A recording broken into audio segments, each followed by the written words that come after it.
ہم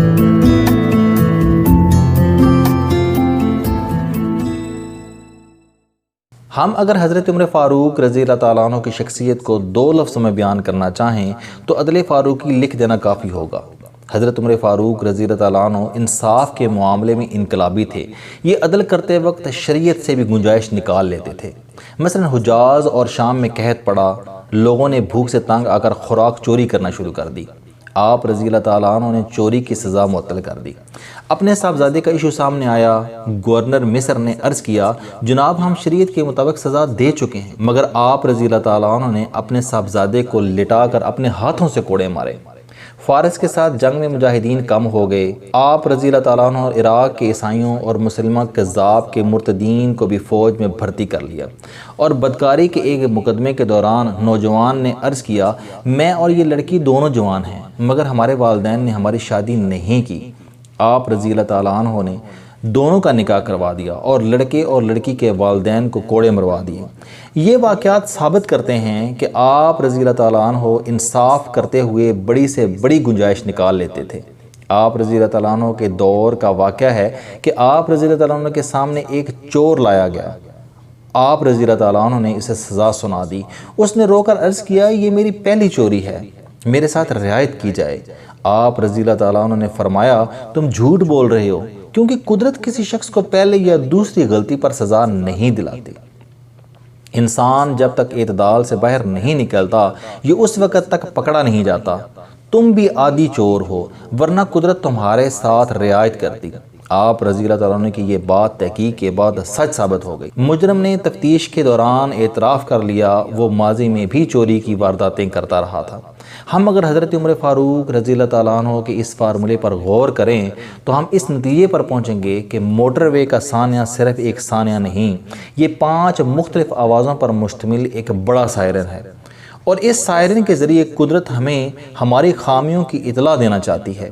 اس سائرن کی پہلی آواز بتا رہی ہے ہمارے ملک میں خواتین محفوظ نہیں ہیں۔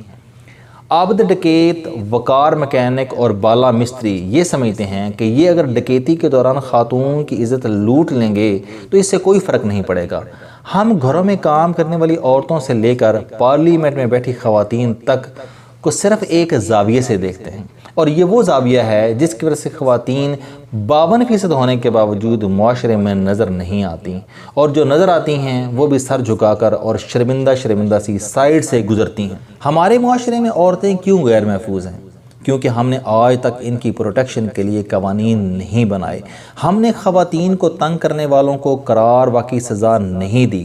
آپ یورپ میں کسی عورت کی طرف دیکھ کر دکھا دیں، ریاست آپ کو عبرت کا نشان بنا دے گی، جبکہ پاکستان میں شکایت کرنے والی عورت عبرت کا نشانہ بن جاتی ہے۔ لہٰذا ہم اگر مستقبل میں موٹر وے جیسے سانحوں سے بچنا چاہتے ہیں تو پھر ہمیں عورت کو محفوظ بنانا ہوگا، اور آپ اس کے لیے کچھ نہ کریں، آپ بس حضرت عمر فاروق رضی اللہ تعالیٰ عنہ کے وہ قوانین نافذ کر دیں جن کی پیروی کر کے یورپ نے اپنی خواتین کو محفوظ بنایا۔ دوسری آواز پولیس کا سسٹم ہے۔ ہماری پولیس آج بھی 1865 عیسوی میں زندگی گزار رہی ہے۔ آج بھی تفتیش کے نام پر وہی اوئے چھتر اٹھا لو، الٹا لٹکا دو اور مار دو چل رہی ہے۔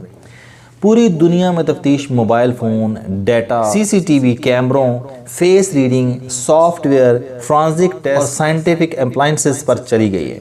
CIA امریکہ میں بیٹھ کر ایبٹ آباد میں چھپے اسامہ بن لادن اور پاک افغان سرحد پر موجود ملا اختر منصور کو تلاش کر لیتی ہے، جبکہ ہم آج بھی ملزم عابد تک پہنچنے کے لیے اس کی بیٹی اور وکال الحسن کو گرفتار کر کے اس کی بہن کو تھانے میں بند کر دیتے ہیں، اور ہم آج بھی کھوجی اکٹھے کرتے رہتے ہیں۔ ہم اگر ملک میں واقعی جرائم کنٹرول کرنا چاہتے ہیں تو پھر ہمیں ماڈرن پولیسنگ پر جانا ہوگا۔ ہمیں چھتر کی جگہ آج کی سائنسی ٹیکنیکس اپنانا ہوں گی۔ تیسری آواز ہمارا جسٹس سسٹم ہے۔ ہمیں ماننا ہوگا کہ ہمارا جسٹس سسٹم ظالم کو نہیں مظلوم کو مارتا ہے۔ ظالم بڑے آرام سے نکل جاتا ہے جبکہ مظلوم مزید ذلیل ہو کر رہ جاتا ہے۔ دنیا کے تمام جدید ملکوں میں قتل، آبرو ریزی اور ڈکیتی ریاست کے خلاف جرم ہوتی ہے۔ ان میں مظلوم مدعی نہیں ہوتا، ریاست مدعی ہوتی ہے، جبکہ ہم یہ بوجھ بھی مظلوم پر ڈال دیتے ہیں۔ چنانچہ ملزم مظلوم کو دبا کر صلح کر لیتا ہے، یہ خرید لیتا ہے، یا پھر مدعی عدالتوں کے چکر لگا کر ہمت ہار جاتا ہے اور یوں ملزم رہا ہو جاتے ہیں۔ ہمیں کم از کم اب ڈکیتی، آبروریزی اور قتل کو ریاست کے خلاف جرم بنا دینا چاہیے۔ اگر اس معاملے میں شریعت آڑے آئے تو آپ حضرت عمر فاروق رضی اللہ عنہ کے فیصلوں سے رہنمائی لے سکتے ہیں۔ دنیا میں اگر ریاست مدینہ کا کوئی تصور ہے تو حضرت عمر فاروق رضی اللہ عنہ اس ریاست کا سنہری عہد تھے۔ آپ رضی اللہ عنہ کے دور میں فرات کے کنارے بیٹھے کتے بھی بھوکے نہیں سوتے تھے۔ خلیفہ ان کے نان نفقے کو بھی اپنی ذمہ داری سمجھتے تھے۔ چوتھی آواز ہماری غلط سوچ ہے۔ ہم ایک شخص کے جرم کو اس کے پورے خاندان کا جرم بنا دیتے ہیں۔ مثلا اگر ملزم عابد کی بیٹی کو پولیس تھانے لے گئی، یا وقار الحسن کی بہن کو حوالات میں بند کر دیا گیا، یا مجرم شفقت سارے خاندان کو حراست میں لے لیا گیا، تو کیا یہ ٹھیک ہے؟ یہ کیسے ٹھیک ہو سکتا ہے؟ آپ ایک شخص کی سزا اس کے خاندان یا اس کے گھر کی خواتین کو کیسے دے سکتے ہیں؟ اسی طرح اگر خواجہ سرا قتل ہو جائے یا طائف کو گولی مار دی جائے تو ہم اس کے قتل کو بھی ان کے کردار کے کھاتے میں ڈال دیتے ہیں۔ یہ سوچ غلط سوچ ہے۔ انسان ہوتا ہے، اور یہ اگر گوانتانامو میں بھی ہو تو اس کے حقوق سلب نہیں ہوتے۔ دوسرا، ہم جب بھی اٹھتے ہیں ماں، بہن اور بیٹے کی گالی دیتے ہیں۔ آخر بیٹیوں، بہنوں اور ماؤں کا کیا قصور ہے؟ ہم مردوں کے ساتھ ان کو کیوں لپیٹ دیتے ہیں؟ ہم کام کرنے والی خواتین کو بھی برا سمجھتے ہیں۔ ہماری نظر میں سائیکل چلانے اور ڈرائیونگ کرنے والی خواتین بھی بری ہوتی ہیں۔ خواتین تعلیم بھی حاصل نہیں کر سکتی، یہ اپنے بچے پالنے کے لیے ٹیکسی بھی نہیں چلا سکتی، اور یہ نشئی، پاگل اور ظالم شوہر سے طلاق بھی نہیں لے سکتی۔ یہ کیا کریں؟ عورت آخر کب تک مردوں کی کھوکھلی غیرت کا استعارہ بنی رہے گی، اور ہم آخر کب تک اسے زیور، زمین اور مکان کے درجے سے انسان سمجھنا شروع کریں گے؟ ہمیں یہ سوچ بدلنا ہوگا۔ پانچویں آواز، آپ ثانیہ موٹر وے کے مجرموں کے پروفائل نکال لیں۔ پہلا مجرم عابد علی کون ہے؟ ان پڑھ، بے ہنر اور انتہائی غریب۔ شفقت کون ہے؟ اس کا والد اللہ دتا بھی بے روزگار تھا، اور یہ 5 بہن بھائیوں میں سے ایک ہے۔ یہ بھی ان پڑھ اور بے ہنر ہے۔ محمد اقبال بالا مستری کہلاتا ہے، یہ مستری ہے اور یہ بھی بے روزگار ہے۔ وقار الحسن موٹر سائیکل مکینک ہے۔ اس کے 4 بھائی، 3 بہنیں اور 6 بچے ہیں۔ گھر میں بے روزگاری بھی تھی اور بیماری بھی، اور عباس بھی 5 بچوں کا باپ ہے، یہ بھی بیمار ہے اور یہ فیکٹری میں بطور ٹھیکیدار کام کرتا ہے۔ یہ کون لوگ ہیں؟ یہ لوگ ان پڑھ، بے ہنر اور بے روزگار بھی ہیں، اور یہ 10 لوگوں کے خاندانوں سے بھی نکلے ہوئے ہیں۔